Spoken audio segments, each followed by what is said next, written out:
जावन मागन मंगबियो नदी दे दिला खोली के दे दिला खोली के हो दे दिला खोली के जावन मागन मंगबियो नदी दे दिला खोली के।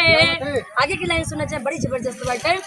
इस सब बर्तन में बर्तन मांगियो हमारो हंडा छोड़ के हमारो हंडा छोड़ के हमारो हंडा मंगबियो नदी दे पेनिया फोरी के हमारो हंडा मंगबियो नदी दे पेनिया फोरी के जावन मागन मंगबियो नदी दे दिला खोली के।